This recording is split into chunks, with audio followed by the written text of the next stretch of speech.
Сайн байна уу? Танд энэ өдрийн мэндийг хүргэе. Та чанартай бүтээгдэхүүн борлуулж байгаа үйлчлэгээ чинь үнэхээр сайн. Хэрэглэж үзсэн хүмүүс нь магтдаг. Гэхдээ борлуулалт чи яг хүссэн хэмжээнд хүрэхгүй байна уу те? За тэгвэл та дотроо ингэж бодож байгаа бах. Би илүү сайн ажиллах хэрэгтэй байх. Би илүү бүтээгдэхүүнээ сайжруулах хэрэгтэй юм болов уу?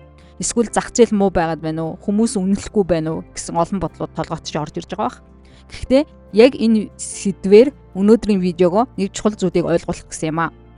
Сайн бүтээгдэхүүн хангалтгүй зах зээл дээр зарагдах хэсгийг чанар биш илүү ойлголт шийддэг болсон гэдгийг ойлгох хэрэгтэй байгаа юм. Тэгэхээр өнөөдөр бид сайн бүтээгдэхүүн яагаад зарагддаггүй вэ гэдгийг нэг бүрчлэн гүнзгий тайлбарлана.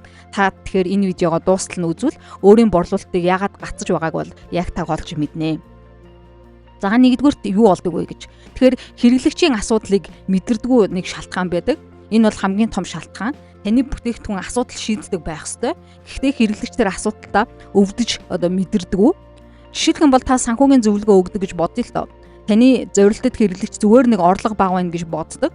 Харин тэр санхүүгийн стратеги байхгүй гэдгээ бол ойлгоогүй байгаад байдаг. Хүмүүс шийдэл худалдаж авдаггүй. Харин асуултынхаа өвдөлтийг багасгахын тулд мөнгө төлдөг гэдгийг бол ойлгох хэрэгтэй. Хэрвээ хэрэглэгчид асуудал хурц биш бол тэд худалдаа авахгүй. Тэгэхээр шийдэл нь юу байх вэ гэхээр контентээр дамжуулж асуудлыг тодруулж өгөх хэрэгтэй. Тоо баримтыг ашиглаж болно. За хэрвээ ийм шинжүүд илэрч байвал гэж оншилж өгөх хэрэгтэй.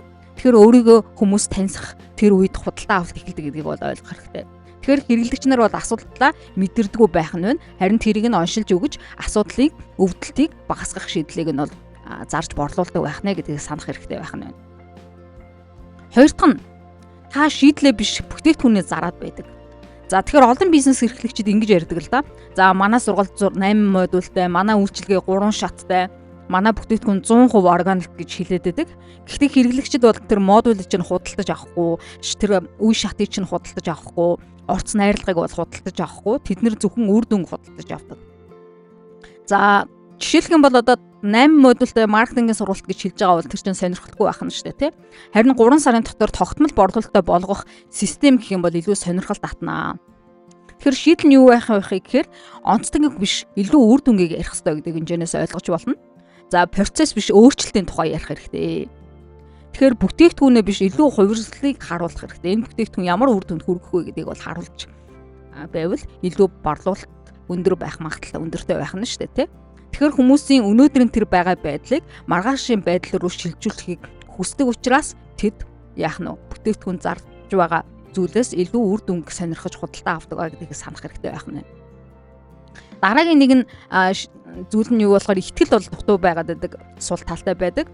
Тэгэхээр судалгаагаар хүмүүс худалдаа авах шийдвэрийн 70% нь бол ихтгэл дээр суурилдаг учраас бол бүтээгдэхүүн чинь бусдад ихтгэл төрүүлэх ёстой гэдгийг ерөөсөө мартаж болохгүй. Тэгэхээр таныг хангалттай сайн мэдгүй байж болно. Хэрвээ таны талаар нотлохоо хараагүй бол, амжилтын түүхийг сонсоогүй бол, таныг бол мэрэгчлэн гэдэгт итгээгүй байх юм бол тэд бол худалдаж авахгүй байх нь шүү дээ, тий. Чанар нь сайн байж болно. Гэхдээ итгэл бий болоогүй бол борлуулалт бол үүсэхгүй. Тэгэхээр энэчнээс яах ёстой вэ гэхээр өөрийнхөө ямар өөрчлөлт гаргасан, үйлчлэгээ чинь бүтээгдэхүүн чинь ямар өөрчлөлт гаргасан тэр кейсийг бол хуваалцах хэрэгтэй. Мөн үйлчлүүлэгчийн сэтгэлдлийг бол нийтэлж болно. Өөрийнх нь туршлага болон бодит загналаа бас ярьж болно. Мөн дэд чирэг мөн контентынхаа давтамжийг нэмэх хэрэгтэй. Тэгэхээр итгэл бол нэг постоор бол үүсээд бий болчдөг зүйл биш. Илүү давтамжтай тогтмол системтэй явуулсан контентын бодлогоор бий болох боломжтой байдаг гэдгийг санах хэрэгтэй. Тэгэхээр гурав дахь нь бол итгэл дутуу байгаа тохиолдолд бол борлуулалт гардаггүй гэдгийг бол хамгийн түрүүнд санах хэрэгтэй байх нь шүү дээ, тийм ээ.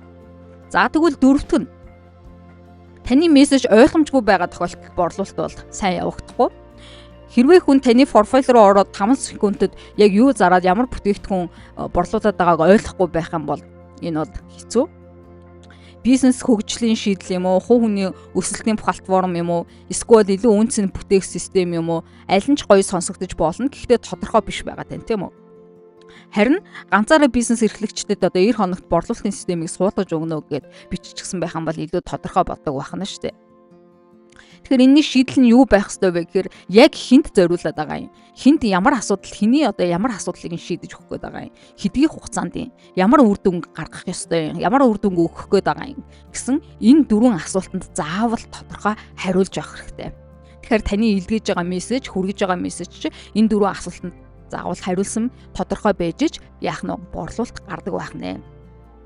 За тавтах нь та буруу хүмүүст зарж байвал энэ бас үр дүнгүй байдаг. Тэгэхээр сайн бүтээгдэхүүн байж болно. Гэхдээ хэрэглэгч чинь зорилттой хэрэглэгч чинь зөв байх хэвээр буруу байж ерөөсөө байхгүй нь шүү дээ. Тэгэхээр жишээлх юм бол одоо сегментийн үйлчлэгээ буюу одоо нэлээд үнэтэй бүтээгдэхүүнийг хямд үнэ хайдаг хүмүүс зарах гэж оролдоод байвал эн чинь өөрөө алдаатай болчихно шүү дээ, тийм. За жишээлх юм бол стратегийн сургалт бай гэж бодъё. Гэтэл хурдан амжилт хүсдэг хүмүүс санал болгох юм бол бас л буруу болчихно, тийм. Энд чинь илүү тогтвортой, удаан, тууштай хөдөлмөр суралцах явцсан үр дүнд бий болдог, үр дүн нь гардаг сургалт байж болно шүү дээ. Ингээд зах зээлээ буруу бүтээгдэхүүнээ буруу шийдээд байх юм бол энэ байршил бол буруу байх юм бол энэ бүтээгдэхүүн маань үйлчлэгийн маань борлуулах зах зээл дээр үн ханшин одоо тий тогтвортой борлуулалт өсгөхөд бол алдаа гардаг байх нэ гэдгийг санах хэрэгтэй байх нь. Тэгэхээр шийдэл нь юу байх ёстой вэ гэхээр мэдээж хэрэг зорилтод хэрэглэгчээ илүү наривчлан гаргах хэрэгтэй. Бүх хүнд биш, харин яг л энэ төрлийн хүмүүст чиглэнэ гэдгээ тодорхой хэлж явах хэрэгтэй. Үнэн нь яг тэр тохирсон сегмент руугаа чиглэсэн зорилтод хэрэглэгч руугаа чиглэсэн байх хэрэгтэй. За мөн зөв хүн руугаа яг зөв мессежийг одоо илгээж чадах юм бол борлуулалт бол гарч болдог, борлуулалт өндөр байж болдог гэдгийг бол санах хэрэгтэй байх нэ.